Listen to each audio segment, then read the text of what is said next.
Hello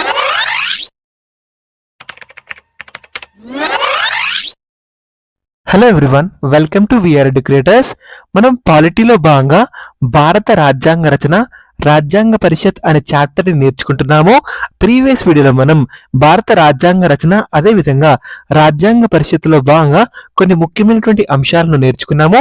ఇది దానికి continuation video. ఈ వీడియోలో మనం రాజ్యాంగ పరిషత్ కమిటీలు అదేవిధంగా మన భారత రాజ్యాంగంలో కొన్ని ముఖ్యమైనటువంటి అంశాలను వివిధ దేశాల రాజ్యాంగం నుండి గ్రహించడం జరిగింది.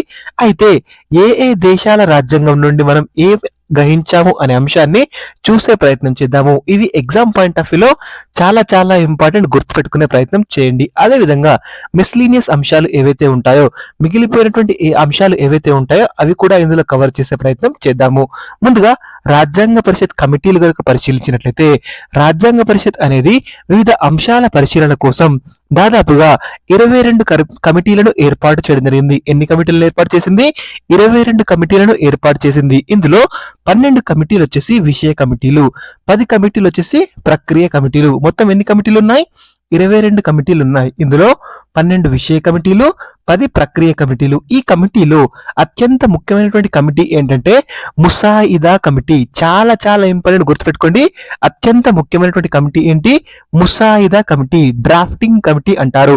అతి పెద్ద కమిటీ ఏంటంటే రాజ్యాంగ సలహా సంఘము. ఏంటి? రాజ్యాంగ సలహా సంఘము. ఇప్పుడు మనం డ్రాఫ్టింగ్ కమిటీ, ముసాయిదా కమిటీ గురించి నేర్చుకునే ప్రయత్నం చేద్దాము.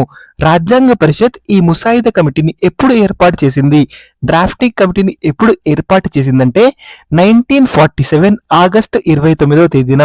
ఈ డేట్ చాలా చాలా ఇంపార్టెంట్. ప్రీవియస్ గా చాలా సార్లు ఎగ్జామ్లు అడిగారు స్టేట్మెంట్స్ రూపంలో, కాబట్టి గుర్తుపెట్టుకోండి. రాజ్యాంగ పరిషత్ ముసాయిదా కమిటీని ఏర్పాటు చేసినటువంటి తేదీ ఏంటి? 1947 ఆగస్టు 29న 1947వ సంవత్సరం ఆగస్టు 29వ తేదీన ఏర్పాటు చేయడం జరిగింది ఈ డ్రాఫ్టింగ్ కమిటీని. ఇది రాజ్యాంగ పరిషత్ ఏర్పాటు చేసినటువంటి కమిటీల్లో అతి ముఖ్యమైనటువంటి కమిటీ. ఈ కమిటీలో 7 సభ్యులు ఉన్నారు. అంటే ఒక చైర్మన్, 6 ఇతర సభ్యులతో కూడి మొత్తం 7 సభ్యులతో ఈ కమిటీ ఉంది. సో ఈ డ్రాఫ్టింగ్ కమిటీకి, ఈ ముసాయిదా కమిటీకి చైర్మన్ గా ఎవరున్నారంటే బిఆర్ అంబేద్కర్ గారు ఉన్నారు. చాలా చాలా ఇంపార్టెంట్, గుర్తుపెట్టుకోండి. ఎప్పుడు ఏర్పాటు చేశారో గుర్తుపెట్టుకోండి, ఎంతమంది సభ్యులు ఉన్నారో గుర్తుపెట్టుకోండి, ఆ సభ్యుల పేర్లు కూడా గుర్తుపెట్టుకోండి. చాలా చాలా ఇంపార్టెంట్. ప్రీవియస్ గా చాలా సార్లు చాలా ఎగ్జామ్లు అడిగారు. డ్రాఫ్టింగ్ కమిటీలో లేని సభ్యులను గుర్తించండి, ఉన్నవారిని గుర్తించండి అని కూడా అడిగారు. డ్రాఫ్టింగ్ కమిటీలో సభ్యులు ఎవరెవరు ఉన్నారో ఒకసారి చూసే ప్రయత్నం చేద్దాము.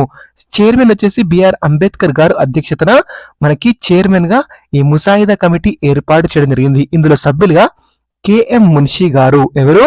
కేఎం మున్షి గారు. అదేవిధంగా గోపాలస్వామి అయ్యంగారు. ఎవరు? గోపాలస్వామి అయ్యంగార్ గారు. నెక్స్ట్ అల్లాడి కృష్ణస్వామి అయ్యర్ గారు. ఎవరు? అల్లాడి కృష్ణస్వామి అయ్యర్ గారు ఉన్నారు. ఆ తర్వాత సయ్యద్ సాదుల్లా. ఎవరు?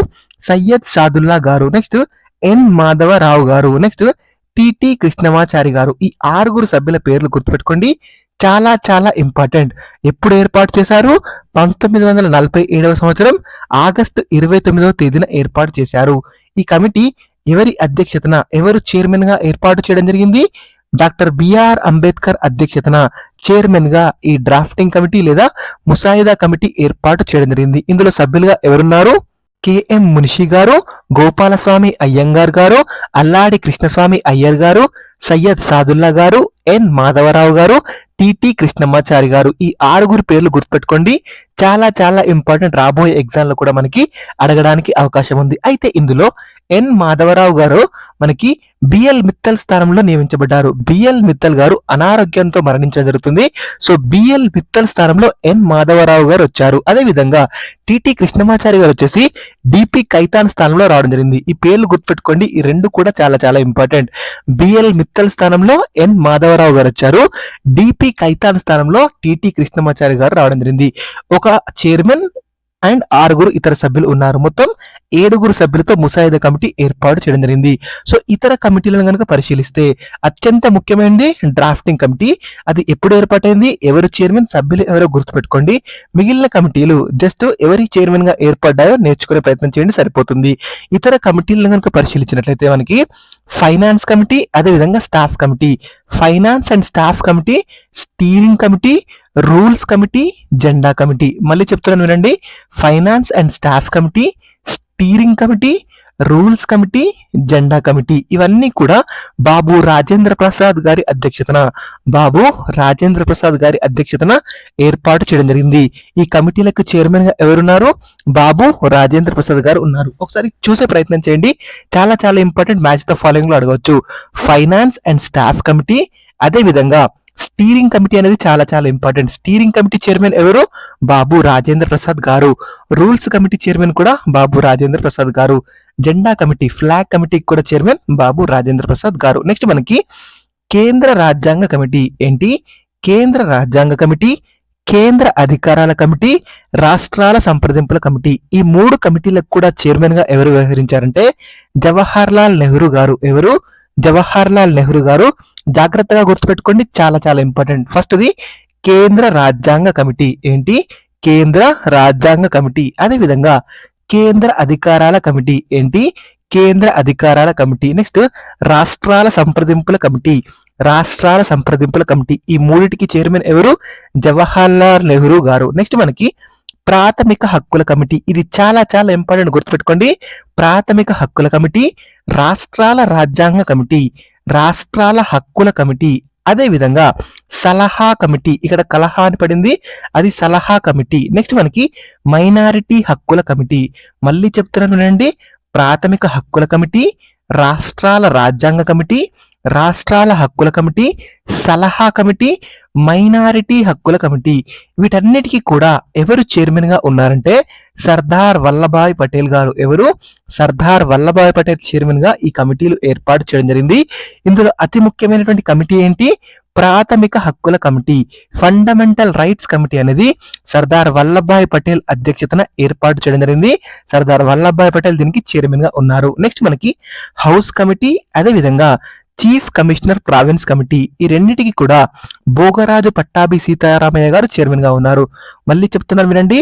House committee, chief commissioner province committee. ఈ కమిటీలకి చైర్మన్ గా ఎవరున్నారు? భోగరాజు పట్టాభి సీతారామయ్య గారు ఉన్నారు. నెక్స్ట్ సుప్రీంకోర్టుపై, అదే విధంగా పౌరసత్వంపై తాత్కాలిక కమిటీ. సుప్రీంకోర్టుపై కమిటీ, అదే విధంగా పౌరసత్వంపై, సిటిజన్షిప్ పై అడాక్ కమిటీ, పౌరసత్వంపై తాత్కాలిక కమిటీ. ఈ రెండింటికి కూడా చైర్మన్ గా ఎవరున్నారంటే వరదాచార్య గారు ఉన్నారు. ఎవరున్నారు? వరదాచార్య గారు ఉన్నారు. నెక్స్ట్ మనకి రాజ్యాంగ పరిషత్ విధుల కమిటీకి, రాజ్యాంగ పరిషత్ విధుల కమిటీకి చైర్మన్ గా ఎవరున్నారు? జీవి మౌలాంకర్ గారు ఉన్నారు. జీవి మౌలాంకర్ గారు. నెక్స్ట్ సభా వ్యవహారాల కమిటీ. ఇది చాలా చాలా ఇంపార్టెంట్, గుర్తుపెట్టుకోండి. సభా వ్యవహారాల కమిటీకి చైర్మన్ గా ఎవరున్నారు? కేఎం మున్షి గారు ఉన్నారు. ఎవరున్నారు? కేఎం మున్షి గారు ఉన్నారు. అదే విధంగా రాజ్యాంగ ముసాయిదా ప్రత్యేక కమిటీ, రాజ్యాంగ ముసాయిదా ప్రత్యేక కమిటీకి చైర్మన్ గా అల్లాడి కృష్ణస్వామి అయ్యర్ గారు ఉన్నారు. ఎవరున్నారు? అల్లాడి కృష్ణస్వామి అయ్యర్ గారు చైర్మన్ గా ఉన్నారు. ఇవి చాలా చాలా ఇంపార్టెంట్, వీటిని మ్యాచ్ ద ఫాలోయింగ్ లో అడుగుతారు కాబట్టి గుర్తుపెట్టుకునే ప్రయత్నం చేయండి. హౌస్ కమిటీకి చైర్మన్ గా ఎవరున్నారు? భోగరాజు పట్టాభి సీతారామయ్య గారు ఉన్నారు. సభా వ్యవహారాల కమిటీకి చైర్మన్ గా ఎవరున్నారు? కేఎం మున్షి గారు ఉన్నారు. నెక్స్ట్ మనకి సబ్ కమిటీలను గనుక పరిశీలించినట్లయితే ప్రాథమిక హక్కుల ఉప కమిటీ. ప్రాథమిక హక్కుల ఉప కమిటీ ఎవరు చైర్మన్ గా ఉన్నారు? జేబి కృపలాని గారు. చాలా చాలా ఇంపార్టెంట్, గుర్తుపెట్టుకోండి. ప్రాథమిక హక్కుల కమిటీకి చైర్మన్ గా ఎవరున్నారో గుర్తుపెట్టుకోండి. ప్రాథమిక హక్కుల ఉప కమిటీకి చైర్మన్ గా ఎవరున్నారో గుర్తుపెట్టుకోండి, కన్ఫ్యూజ్ కాకండి. ప్రాథమిక హక్కుల ఉప కమిటీకి చైర్మన్ గా ఎవరున్నారు? జేబి కృపలాని గారు. జేబి కృపలాని గారు. నెక్స్ట్ మనకి మైనారిటీ ఉప కమిటీ. మైనారిటీల ఉప కమిటీకి ఎవరు చైర్మన్ గా ఉన్నారు? హెచ్సి ముఖర్జీ గారు. ఎవరు? హెచ్సి ముఖర్జీ గారు. నెక్స్ట్ ఈశాన్య రాష్ట్రాల హక్కుల కమిటీ. ఈశాన్య రాష్ట్రాల హక్కుల కమిటీకి చైర్మన్ గా గోపీనాథ్ బోర్డలాయ్ గారు ఉన్నారు. ఎవరున్నారు? గోపీనాథ్ బోర్డలాయ్. నెక్స్ట్ ప్రత్యేక ప్రాంతాల కమిటీకి చైర్మన్ గా ఏవి టక్కర్ గారు ఉన్నారు. ఇవి చాలా చాలా ఇంపార్టెంట్, వీటిని డెఫినెట్ గా మ్యాచ్ ద ఫాలోయింగ్ లో అడుగుతారు, గుర్తుపెట్టుకునే ప్రయత్నం చేయండి. ప్రాథమిక హక్కుల ఉప కమిటీకి చైర్మన్ గా జేబి కృపలాని గారు ఉన్నారు. మైనారిటీ హక్కుల ఉప కమిటీకి చైర్మన్ గా హెచ్సి ముఖర్జీ గారు ఉన్నారు. ఈశాన్య రాష్ట్రాల హక్కుల కమిటీకి చైర్మన్ గా గోపీనాథ్ బోర్డలాయ్ గారు ఉన్నారు. ప్రత్యేక ప్రాంతాల కమిటీకి చైర్మన్ గా ఏవి టక్కర్ గారు ఉన్నారు. మన రాజ్యాంగ పరిషత్ పనిచేసినటువంటి దశలను గనక పరిశీలించినట్లయితే ప్రధానంగా రాజ్యాంగ పరిషత్ పనిచేసినటువంటి దశలను 3 దశలుగా వర్గీకరించవచ్చు. ఎన్ని దశలుగా? 3 దశలుగా వర్గీకరించవచ్చు. ఇది ఆల్రెడీ ప్రీవియస్ క్వశ్చన్ ఒకసారి రావడం జరిగింది. మొదటి దశలో రాజ్యాంగ పరిషత్ అనేది ఎలా పనిచేసింది అంటే కేవలం రాజ్యాంగపరమైన విధులను మాత్రమే నిర్వహించింది. ఏంటి? కేవలం రాజ్యాంగ రచనాపరమైన విధులను మాత్రమే నిర్వహించింది రాజ్యాంగ పరిషత్. ఈ మొదటి దశ ఎప్పటి నుండి ఎప్పటి వరకు? 1946 డిసెంబర్ 9 నుండి 1947 సంవత్సరం ఆగస్టు 15 వరకు రాజ్యాంగ పరిషత్ అనేది కేవలం రాజ్యాంగ రచనాపరమైనటువంటి విధులను మాత్రమే నిర్వహించింది. చాలా చాలా ఇంపార్టెంట్, గుర్తుపెట్టుకోండి. నెక్స్ట్ మనకి రెండవ దశలో రాజ్యాంగ పరిషత్ అనేది ఎలా వ్యవహరించిందంటే రాజ్యాంగ రచనాపరమైన విధులు ఉన్నాయి, దాంతో పాటుగా శాసనపరమైన విధులు కూడా ఉన్నాయి. శాసనపర విధులు అంటే తాత్కాలిక పార్లమెంట్ గా వ్యవహరించింది. 2 రకాల పనులను చేసింది. ఏంటి? రాజ్యాంగపరమైన విధులు, రాజ్యాంగ రచనాపరమైన విధులు, అదే విధంగా శాసనపరమైన విధులు. సో ఈ రెండవ దశ ఎప్పటి నుండి ఎప్పటి వరకు అంటే 1947 సంవత్సరం ఆగస్టు 26 నుండి 1949 సంవత్సరం నవంబర్ 26 వరకు. చాలా చాలా ఇంపార్టెంట్, గుర్తుపెట్టుకోండి. 1947 ఆగస్టు 26 టు 1949 నవంబర్ 26 వరకు ఇది రెండవ దశకు సంబంధించింది. ఈ దశలో మనకి రాజ్యాంగ రచనాపరమైన విధులు ప్లస్ శాసనపరమైన విధులు 2 కూడా నిర్వహించింది రాజ్యాంగ పరిషత్. మనకి 1949 నవంబర్ 26 కి రాజ్యాంగ రచన అనేది పూర్తి కావడం జరుగుతుంది. ఆ తర్వాత మూడవ దశలో రాజ్యాంగ పరిషత్ అనేది అంటే 1947 నవంబర్ 27 నుండి 1952 మే 12 వరకు. ఎప్పటి నుండి ఎప్పటి వరకు? 1949 నవంబర్ 27 టు 1952 మే 12 వరకు రాజ్యాంగపరమైనటువంటి మన పని అయిపోయింది రాజ్యాంగ పరిషత్కి. ఎందుకంటే రాజ్యాంగ రచన అనేది 1949 నవంబర్ 26 కి కంప్లీట్ అయింది. ఆ తర్వాత ఏం చేసిందంటే రాజ్యాంగ పరిషత్ అనేది కేవలం శాసనపరమైనటువంటి విధులు మాత్రమే నిర్వహించింది. మూడవ దశలో కేవలం శాసనపరమైనటువంటి విధులు మాత్రమే నిర్వహించింది, తాత్కాలిక పార్లమెంట్ గా వ్యవహరించింది. చాలా చాలా ఇంపార్టెంట్, గుర్తుపెట్టుకో. 1949 నవంబర్ 27 టు 1952 మే 12 వరకు తాత్కాలిక పార్లమెంట్ గా వ్యవహరించింది. మనకి 1952 మే 13న పార్లమెంట్ యొక్క మొదటి సమావేశం, లోక్సభ యొక్క మొదటి సమావేశం జరుగుతుంది. సో చాలా చాలా ఇంపార్టెంట్, గుర్తుపెట్టుకోండి. రాజ్యాంగ పరిషత్ కి రాజ్యాంగ రచన కోసం పట్టినటువంటి సమయం ఎంత అనేది ప్రీవియస్ గా చాలా సార్లు అడిగారు, చాలా ఎగ్జామ్లు అడిగారు. 2 సంవత్సరాల 11 నెలల 18 రోజులు. ఎంత అండి? 2 సంవత్సరాల 11 నెలల 18 రోజుల సమయం పట్టింది రాజ్యాంగ పరిషత్ కి ఈ రాజ్యాంగ రచనను కంప్లీట్ చేయడానికి. చాలా చాలా ఇంపార్టెంట్, గుర్తుపెట్టుకోండి. ఈ 3 దశలు గుర్తుపెట్టుకోండి, ఇవి ఎగ్జామ్ పాయింట్ ఆఫ్ వ్యూలో చాలా చాలా ఇంపార్టెంట్. అయితే ఈ రాజ్యాంగ రచనకు పట్టినటువంటి మొత్తం ఖర్చు ఎంత అని కూడా మనల్ని ఎగ్జామ్ లో అడిగారు. దాదాపుగా 64 లక్షలు. ఎంత? 64 లక్షలు. అయితే మనం ఇప్పుడు భారత రాజ్యాంగం వివిధ దేశాల నుండి తీసుకున్నటువంటి అంశాలను చూసే ప్రయత్నం చేద్దాము. ఇవి ఎగ్జామ్ పాయింట్ ఆఫ్ వ్యూలో చాలా చాలా ఇంపార్టెంట్, ప్రీవియస్ గా చాలా సార్లు అడిగారు. మనం ఫస్ట్ అమెరికా నుండి, యుఎస్ఏ నుండి ఏ అంశాలు తీసుకున్నామో చూసే ప్రయత్నం చేద్దాము. మన భారత రాజ్యాంగంలోనికి మనం ప్రాథమిక హక్కులు, ఫండమెంటల్ రైట్స్ ని మనం ఏ దేశం నుండి తీసుకున్నామంటే అమెరికా నుండి, యుఎస్ఏ నుండి తీసుకున్నాము. ఇది చాలా సార్లు అడిగారు. ప్రాథమిక హక్కులను మనం ఏ దేశం నుండి తీసుకున్నాము?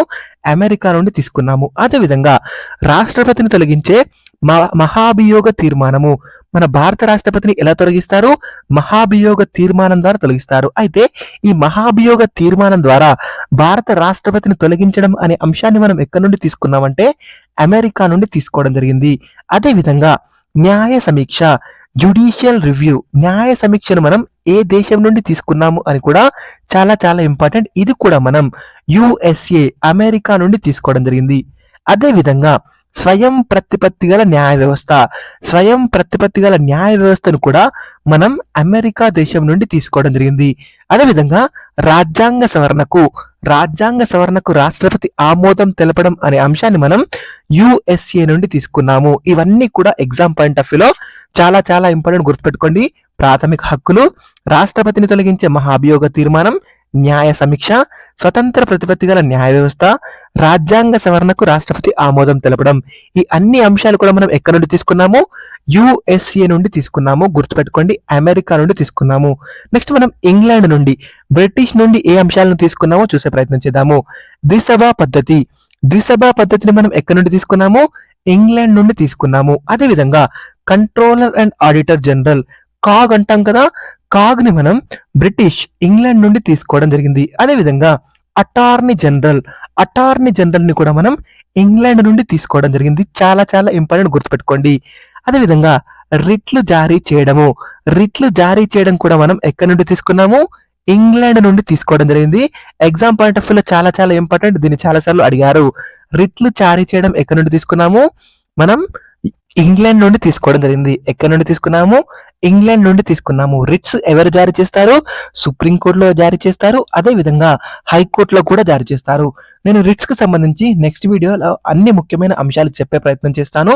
ఇక్కడ జస్ట్ రిట్స్ జారీ చేయడం ఏ దేశం నుండి తీసుకున్నామో గుర్తుపెట్టుకునే ప్రయత్నం చేయండి. అదే విధంగా పార్లమెంటరీ తరహా పాలన, పార్లమెంటరీ తరహా పాలనను కూడా మనం ఇంగ్లాండ్ నుండి తీసుకోవడం జరిగింది. సమన్యాయ పాలన, సమన్యాయ పాలన సిద్ధాంతాన్ని ఎవరు ప్రతిపాదించారు? ఏవై డైసీ గారు ప్రతిపాదించారు. ఎవరు? ఏవై డైసీ. మనం ఈ సమన్యాయ పాలనను ఎక్కడి నుండి తీసుకున్నాము? ఇంగ్లాండ్ నుండి తీసుకున్నాము. అదే విధంగా స్పీకర్ వ్యవస్థ, స్పీకర్ ని కూడా మనం ఎక్కడి నుండి తీసుకున్నాము? ఇంగ్లాండ్ నుండి తీసుకోవడం జరిగింది. చాలా చాలా ఇంపార్టెంట్, గుర్తుపెట్టుకోండి. అదే విధంగా ఏక పౌరసత్వము, ఏక పౌరసత్వాన్ని ఎక్కడి నుండి తీసుకున్నాము? ఇంగ్లాండ్ నుండి తీసుకున్నాము. మన భారతదేశంలో ఏ పౌరసత్వం అమల్లో ఉంది? ఏక పౌరసత్వం మాత్రమే అమల్లో ఉంది. దీన్ని మనం ఇంగ్లాండ్ నుండి తీసుకున్నాము. రాష్ట్రపతి నామమాత్రపు అధికారాలు కలిగి ఉండడాన్ని కూడా మనం ఇంగ్లాండ్ నుండి తీసుకున్నాము. ఇవన్నీ కూడా చాలా చాలా ఇంపార్టెంట్, గుర్తుపెట్టుకోండి. ద్విసభా పద్ధతి అనగానే మీకు ఎక్కడి నుండి తీసుకున్నామని గుర్తుకు రావాలి? ఇంగ్లాండ్ గుర్తుకు రావాలి. నెక్స్ట్ మనకి రష్యా, యుఎస్ఎస్ఆర్ నుండి ఏం తీసుకున్నామంటే ప్రాథమిక విధులు. ఇది చాలా చాలా చాలా చాలా ఇంపార్టెంట్. ఫండమెంటల్ డ్యూటీస్, మనం ఫండమెంటల్ డ్యూటీస్ ని ఎక్కడి నుండి తీసుకున్నాము? రష్యా నుండి, యుఎస్ఎస్ఆర్ నుండి తీసుకున్నాము. నెక్స్ట్ జపాన్ దేశం నుండి ఏం తీసుకున్నామంటే జీవించే హక్కు, జీవించే హక్కును మనం జపాన్ దేశం నుండి తీసుకున్నాము. ఇవి చాలా సార్లు అడిగారు ప్రీవియస్, నెక్స్ట్ కూడా అడగడానికి అవకాశం ఉంది, గుర్తుపెట్టుకోండి. జపాన్ నుండి మనం జీవించే హక్కును తీసుకున్నాము.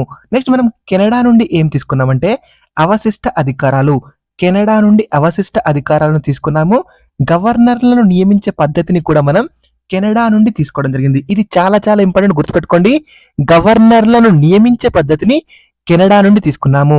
గవర్నర్ వ్యవస్థను ఎక్కడి నుండి తీసుకున్నామో నేను మీకు నెక్స్ట్ స్లైడ్ లో చెప్తాను. నియమించే పద్ధతిని మాత్రం కెనడా నుండి తీసుకున్నాము. అదేవిధంగా రాష్ట్రపతి సుప్రీంకోర్టు సలహాను కోరడము, రాష్ట్రపతి సుప్రీంకోర్టు సలహాను కోరడం ఎక్కడి నుండి తీసుకున్నాము? కెనడా దేశం నుండి తీసుకున్నాము. దీనికి సంబంధించిన ఆర్టికల్ ఎంత అండి? ఆర్టికల్ 143 అనేది రాష్ట్రపతి సుప్రీంకోర్టు సలహాను కోరడం గురించి తెలియజేస్తుంది. దీన్ని మనం కెనడా దేశం నుండి తీసుకున్నాము. ఇవన్నీ కూడా చాలా చాలా ఇంపార్టెంట్, గుర్తుపెట్టుకోండి.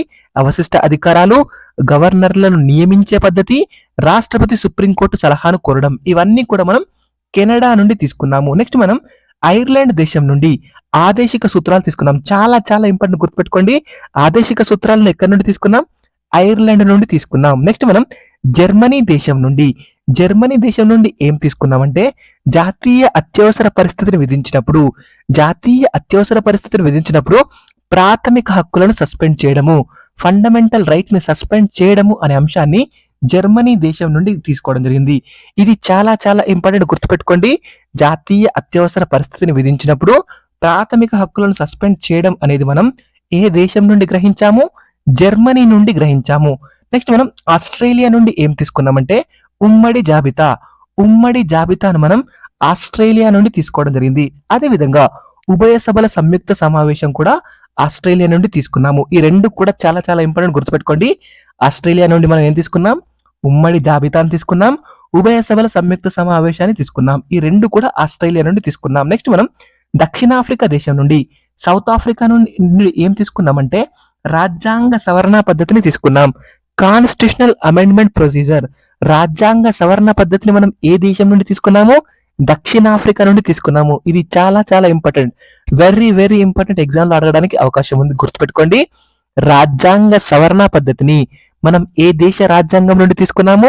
దక్షిణాఫ్రికా నుండి తీసుకోవడం జరిగింది. అదేవిధంగా ఫ్రాన్స్ నుండి మనం ఏం తీసుకున్నామంటే గణతంత్ర విధానము, తాత్కాలిక సభాధ్యక్షులు ఏంటి? గణతంత్ర విధానము తాత్కాలిక సభాధ్యక్షులను మనం ఫ్రాన్స్ దేశం నుండి తీసుకున్నాం. నెక్స్ట్ మనం 1935 యాక్ట్ 1935వ చట్టం నుండి మనం ఏం గ్రహించామంటే 1935 యాక్ట్ నుండి ఈ చట్టం చాలా చాలా ఇంపార్టెంట్. దీని నుండి ఏం తీసుకున్నామో గుర్తుపెట్టుకోండి, వెరీ వెరీ ఇంపార్టెంట్. 1935 చట్టం నుండి మనం ఏం తీసుకున్నామంటే కేంద్ర రాష్ట్రాల్లో సమాఖ్య వ్యవస్థ, కేంద్ర రాష్ట్రాల్లో సమాఖ్య వ్యవస్థను మనం 1935 చట్టం నుండి తీసుకోవడం జరిగింది. అదేవిధంగా రాష్ట్రపతి పాలన, రాష్ట్రపతి పాలనను కూడా మనం 1935 చట్టం నుండి తీసుకున్నాము. ఫెడరల్ కోర్ట్, ఇది ప్రీవియస్ గా చాలా సార్లు అడిగారు. ఫెడరల్ కోర్ట్ మనం ఎక్కడి నుండి తీసుకున్నాము? 1935 చట్టం నుండి తీసుకున్నాము. ఈ ఫెడరల్ కోర్టే తర్వాతి కాలంలో ఎలా మారిందంటే సుప్రీం కోర్టుగా ఏర్పాటైంది. చాలా చాలా ఇంపార్టెంట్, గుర్తుపెట్టుకోండి. సుప్రీం కోర్టు కంటే ముందు ఫెడరల్ కోర్ట్. ఈ ఫెడరల్ కోర్టును ఎక్కడి నుండి తీసుకున్నాము? 1935వ చట్టం నుండి తీసుకున్నాము. అదేవిధంగా ఆర్డినెన్స్ జారీ, ఆర్డినెన్స్ జారీ ఎక్కడి నుండి తీసుకున్నాము? 1935 చట్టం నుండి తీసుకోవడం జరిగింది. చాలా చాలా ఇంపార్టెంట్, గుర్తుపెట్టుకునే ప్రయత్నం చేయండి. నెక్స్ట్ మనకి గవర్నర్ పదవి, గవర్నర్ పదవిని ఎక్కడి నుండి తీసుకున్నాము? 1935 చట్టం నుండి, 1935 చట్టం నుండి తీసుకోవడం జరిగింది. చాలా చాలా ఇంపార్టెంట్. ఇంతకుముందే చెప్పాను, గవర్నర్ ను నియమించే పద్ధతి వచ్చేసి కెనడా నుండి తీసుకున్నాము. గవర్నర్ పదవిని వచ్చేసి 1935 చట్టం నుండి తీసుకున్నాము. ఈ డిఫరెన్స్ మీకు గుర్తుండాలి. 1935 చట్టం నుండేమో గవర్నర్ పదవిని తీసుకున్నాము, కెనడా దేశం నుండి గవర్నర్ ను నియమించే పద్ధతిని తీసుకోవడం జరిగింది. చాలా చాలా ఇంపార్టెంట్, గుర్తుపెట్టుకునే ప్రయత్నం చేయండి. అదేవిధంగా పబ్లిక్ సర్వీస్ కమిషన్లు, పబ్లిక్ సర్వీస్ కమిషన్లు మనం ఎక్కడ నుండి తీసుకోవడం జరిగింది? 1935 చట్టం నుండి తీసుకోవడం జరిగింది. ఇవన్నీ కూడా ఎగ్జామ్ పాయింట్ ఆఫ్ వ్యూలో చాలా చాలా ఇంపార్టెంట్. మరొకసారి చెప్తాను చూడండి. కేంద్ర రాష్ట్రాల్లో సమాఖ్య వ్యవస్థ, రాష్ట్రపతి పాలన, ఫెడరల్ కోర్ట్, ఆర్డినెన్స్, అదేవిధంగా గవర్నర్ పదవి, పబ్లిక్ సర్వీస్ కమిషన్లు. ఈ అన్ని అంశాలు కూడా మనం ఎక్కడి నుండి గ్రహించడం జరిగింది? 1935 చట్టం నుండి తీసుకోవడం జరిగింది. ఇదిలో చాలా చాలా ఇంపార్టెంట్, ఎగ్జామ్ పాయింట్ ఆఫ్ వ్యూలో మనకి అడగడానికి ఎక్కువగా అవకాశం ఉంది కాబట్టి జాగ్రత్తగా గుర్తుపెట్టుకునే ప్రయత్నం చేయండి. నెక్స్ట్ మనం ఇతర ముఖ్యమైనటువంటి అంశాలు చూసే ప్రయత్నం చేద్దాము. ఇతర ముఖ్యమైనటువంటి అంశాలు చూసే ప్రయత్నం చేద్దాము. రాజ్యాంగ పరిషత్ జాతీయ జెండాను ఆమోదించిన తేదీ, ఇది కూడా చాలాసార్లు అడిగారు. రాజ్యాంగ పరిషత్ జాతీయ జెండాను ఆమోదించిన తేదీ ఏదంటే 1947 జూలై 22. ఎప్పుడు? 1947వ సంవత్సరం జూలై 22వ తేదీన. అయితే మన దేశానికి జాతీయ జెండా అవసరం అని పేర్కొన్నది ఎవరు అని కూడా అడిగారు. ఎవరు? హంసా మెహతా గారు. ఎవరండి? హంసా మెహతా గారు మన భారతదేశానికి జాతీయ జెండా అవసరమని మొట్టమొదటిసారిగా పేర్కొనడం జరిగింది. నెక్స్ట్ మనం జాతీయ గీతంగా జనగణమనను ఎప్పుడు తీసుకున్నామంటే 1950వ సంవత్సరం జనవరి 24వ తేదీన. నెక్స్ట్ జాతీయ గేయంగా వందే మాతరాన్ని ఎప్పుడు తీసుకున్నామంటే 1950వ సంవత్సరం జనవరి 24వ తేదీన. ఈ రెండు కూడా జాతీయ గీతంగా జనగణమన, అదేవిధంగా జాతీయ గేయంగా వందే మాతరం రెండు కూడా 1950వ సంవత్సరం జనవరి 24వ తేదీన. అదేవిధంగా భారత రాజ్యాంగపు కాలిగ్రాఫర్ బిఆర్ అంబేద్కర్ గారు రచించినటువంటి రాజ్యాంగానికి కాలిగ్రాఫర్ గా ఎవరున్నారంటే ప్రేమ్ బిహారీ నారాయణ రైట్జా. చాలా చాలా ఇంపార్టెంట్, గుర్తుపెట్టుకోండి. భారత రాజ్యాంగపు కాలిగ్రాఫర్ ఎవరు? ప్రేమ్ బిహారీ నారాయణ రైట్జా. ఇతడు భారత రాజ్యాంగపు కాలిగ్రాఫర్. ఎవరు? భారత రాజ్యాంగపు కాలిగ్రాఫర్. చాలా చాలా ఇంపార్టెంట్, ఈ పాయింట్స్ గుర్తుపెట్టుకోండి, ఎగ్జామ్ లో అడగడానికి అవకాశం ఉంది. అదేవిధంగా భారత రాజ్యాంగపు ఆర్ట్స్ నిపుణుడు, భారత రాజ్యాంగపు ఆర్ట్స్ నిపుణుడు ఎవరు అంటే నందన్ లాల్ బోస్. ఎవరండి? నందన్ లాల్ బోస్. నెక్స్ట్ భారత రాజ్యాంగపు చిత్తు రాజ్యాంగపు నిర్మాత, చిత్తు రాజ్యాంగపు రచయిత అని కూడా అడుగుతారు. ఎవరండి? బెనగల్ నరసింహరావు, బిఎన్ రావు అని పిలవడం జరుగుతుంది. భారత రాజ్యాంగపు చిత్తు రాజ్యాంగ నిర్మాత ఎవరంటే బిఎన్ రావు గారు, బెనగల్ నరసింహరావు గారు. అదేవిధంగా మన రాజ్యాంగ రచనను వివిధ పద్ధతుల్లో తీసుకోవడం జరిగిందని ప్రముఖులు వ్యాఖ్యానించారు. అవేంటో చూద్దాము. రాజ్యాంగ రచన అనేది సమన్వయ పద్ధతిలో జరిగిందని చెప్పింది ఎవరు? ఆస్టిన్ గారు. ఎవరు? ఆస్టిన్ గారు. రాజ్యాంగ రచన సమన్వయ పద్ధతిలో జరిగింది అన్నారు. అదేవిధంగా రాజ్యాంగ రచన అనేది సమన్వయ పద్ధతిలో కాదు, సర్వసమ్మతి పద్ధతిలో జరిగింది అని ఎంవి ఫైలీ గారు అన్నారు. ఎలా జరిగిందని? సర్వసమ్మతి పద్ధతిలో. ఈ రెండు కూడా కాదు, రాజ్యాంగ రచన సమన్వయ పద్ధతిలో జరగలేదు అండ్ సర్వసమ్మతి పద్ధతిలో జరగలేదు, ఇది సర్దుబాటు పద్ధతిలో జరిగింది అని ఎవరన్నారు? ఓపి గోయల్ గారు అన్నారు. ఇది ప్రీవియస్ గా మనకి ఎగ్జామ్ లో రావడం జరిగింది కాబట్టి జాగ్రత్తగా గుర్తుపెట్టుకోండి. రాజ్యాంగ రచన సమన్వయ పద్ధతిలో జరిగిందని ఎవరు పేర్కొన్నారు? ఆస్టిన్ గారు పేర్కొన్నారు. రాజ్యాంగ రచన అనేది సర్వసమ్మతి పద్ధతిలో జరిగిందని ఎవరన్నారు? ఎంవి ఫైలీ గారు అన్నారు. నెక్స్ట్, రాజ్యాంగ రచన అనేది సర్దుబాటు పద్ధతిలో జరిగింది అని ఎవరన్నారు? ఓపి గోయల్ గారు అన్నారు. ఇవన్నీ కూడా ఎగ్జామ్ పాయింట్ ఆఫ్ వ్యూలో చాలా చాలా ఇంపార్టెంట్. మనల్ని అడగడానికి ఎక్కువగా అవకాశం ఉన్నటువంటి పాయింట్స్ అన్ని కూడా నేను ఇక్కడ కవర్ చేసే ప్రయత్నం చేశాను. మీరు ఇవన్నీ కూడా జాగ్రత్తగా విని నేర్చుకునే ప్రయత్నం చేయండి. మీకు ఎగ్జామ్లో చాలా యూజ్ అవుతుంది. సో మీకు ఈ వీడియో నచ్చినట్లయితే ప్లీజ్ ఈ వీడియోని లైక్ చేసే ప్రయత్నం చేయండి. ఈ వీడియోని మీ ఫ్రెండ్స్ ఎవరైతే ఉంటారో మీ ఫ్రెండ్స్కి ఈ వీడియోని షేర్ చేసే ప్రయత్నం చేయండి. Thank you so much for watching. Please subscribe to VR educreators. Thank you everyone. Once again, thank you.